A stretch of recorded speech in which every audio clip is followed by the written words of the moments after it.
Level 1. The new retiree. You don't have a schedule anymore. You have a concept. You're 62.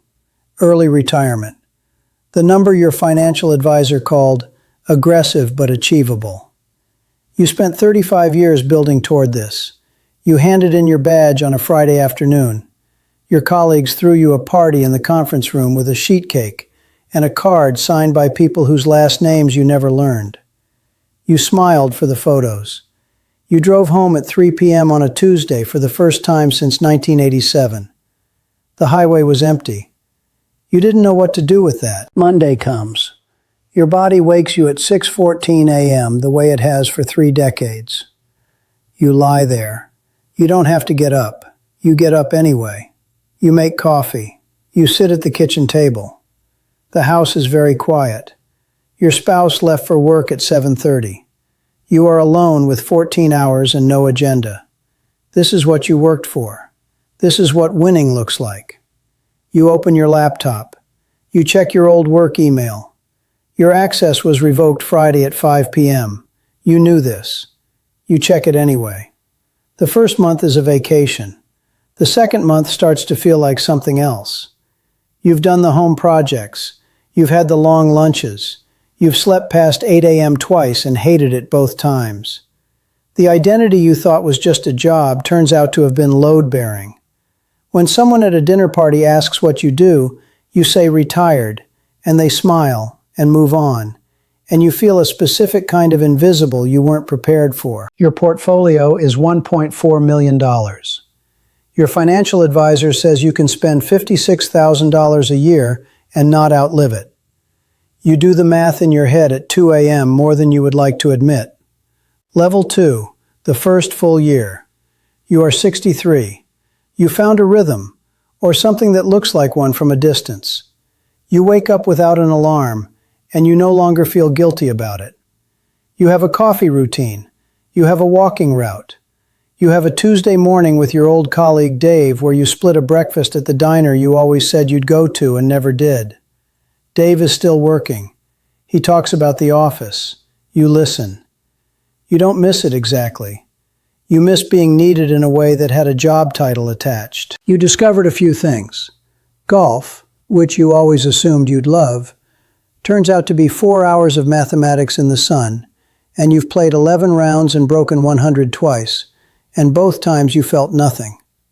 Gardening, which you assumed was for other people, turns out to be the most satisfying thing you've done in years. Something about the cause and effect of it. You plant something. It either grows or it doesn't. There's no committee. There's no quarterly review. There's just the thing in the ground and whether or not it comes up in the spring. Your first full year of retirement cost you $61,000. That's $5,000 over the number. You adjust the spreadsheet. You recalculate. The spreadsheet still works. You are fine. You check it again on Sunday evening anyway. Old habits. Your body started sending notices this year. The knee that was a minor issue became a physical therapy issue. Your doctor mentioned cholesterol in a tone she hasn't used before. You started paying attention to things you used to defer. When you were working, your health was something you'd deal with later. Later is now. That takes some getting used to. Level 3, finding the new self. You're 65. Medicare starts this month. You sat on hold for 47 minutes to sort out the enrollment and came away with a confirmation number and the feeling that you've been officially inducted into a new category of person. You are now someone who understands the difference between Part A and Part B. You know what a supplemental plan is. You have opinions about prescription coverage. Nobody warned you how much of retirement is just administration. You took a trip this year. Not a vacation from work, a real trip. 3 weeks in Portugal with your spouse. The longest continuous stretch of time together you've had since your honeymoon in 1989. It was wonderful, and it was also a recalibration.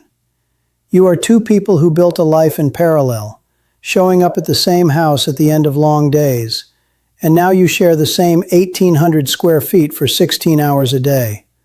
You love each other completely. You had to learn each other again.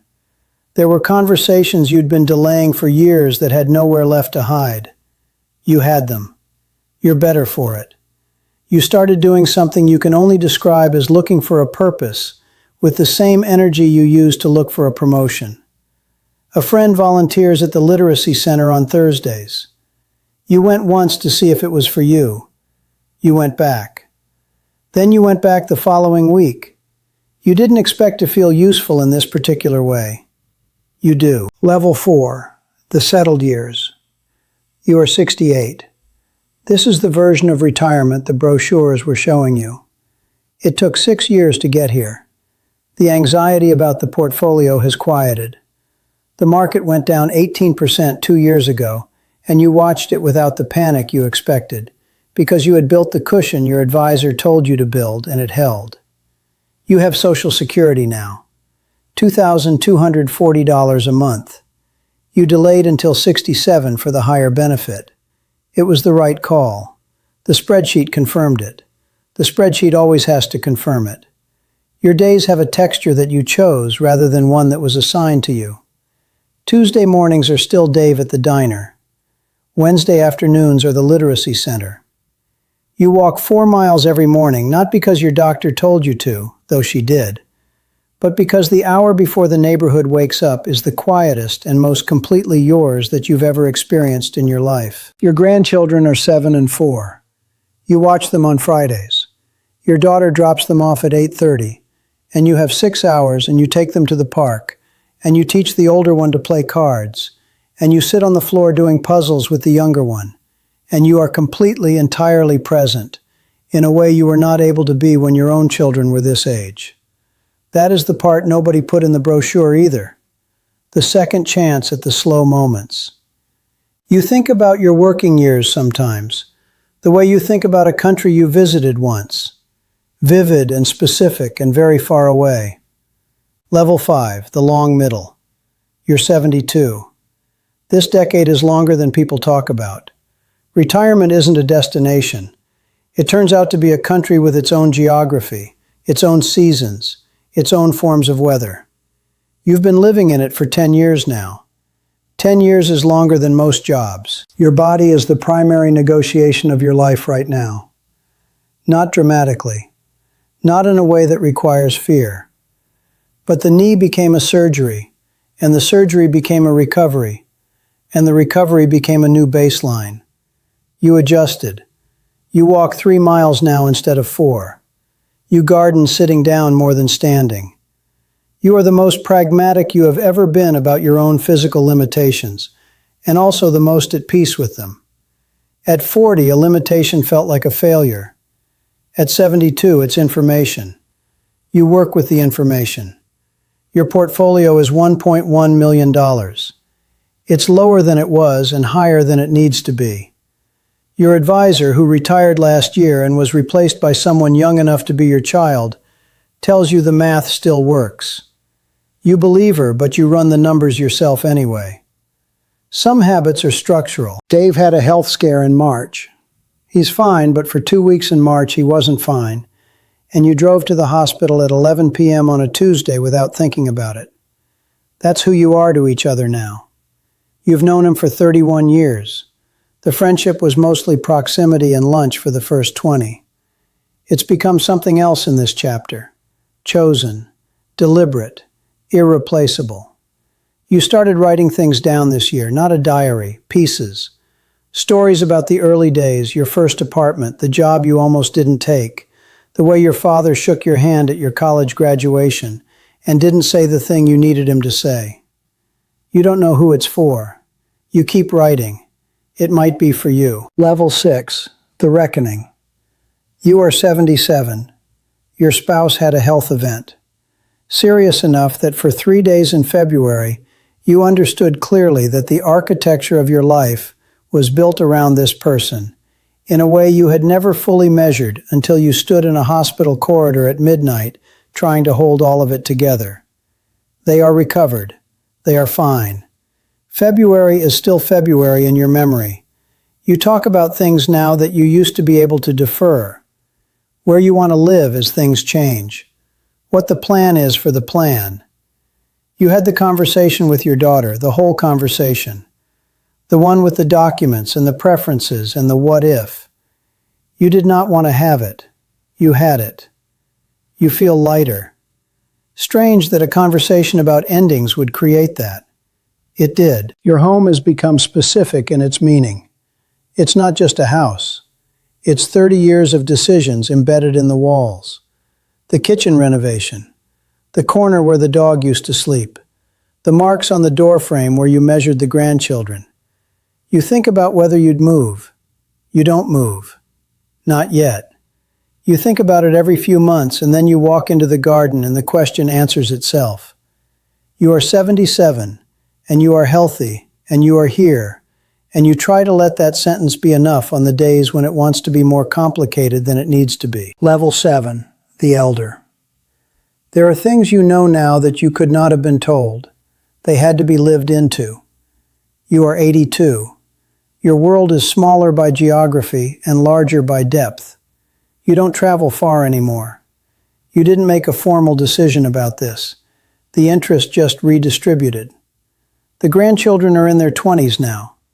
One of them calls you every Sunday and you talk for an hour, and you feel the specific joy of a person who has been found interesting by someone young. You don't take this for granted. You know what it means that they call. You lost 2 people this year. One was expected, one wasn't. Grief at this age is different from grief at 45. There's less shock in it, more weight. It accumulates differently. You hold it alongside everything else now rather than treating it as an interruption. It is not an interruption. It is part of the texture. Your life costs less than it used to. Not from deprivation, from simplification. You know what you want. The list is short and mostly free. The morning coffee. The garden in the early light, the Sunday call, the feeling of a book that's got 50 pages left and is holding up. You are still writing the pieces. You printed them and put them in a folder that your daughter knows about. You're not sure what they are exactly. You've stopped needing them to be anything in particular. They are what happened. They are yours. You look at your life from this altitude and you see the shape of it. The career was one chapter. A long one with a lot of pressure and a lot of nights, and a lot of numbers that meant something until they meant less, and then meant nothing. The retirement, it turned out, was not the rest after the story. The retirement was the part where you found out who you actually were once the role was removed. Some people don't like what they find. You were lucky. You found someone you could work with. Somewhere right now, a 58-year-old is sitting across from their financial advisor with a spreadsheet and a date circled in red on a mental calendar. They are planning for the day they get to stop. They don't know yet that stopping is not the destination. It's the door. What's on the other side of it depends on things no spreadsheet has a column for. The badge stops working eventually for all of us. What you do with the quiet after that, that's the whole question. And you only get to answer it by living it, one Tuesday morning at a time.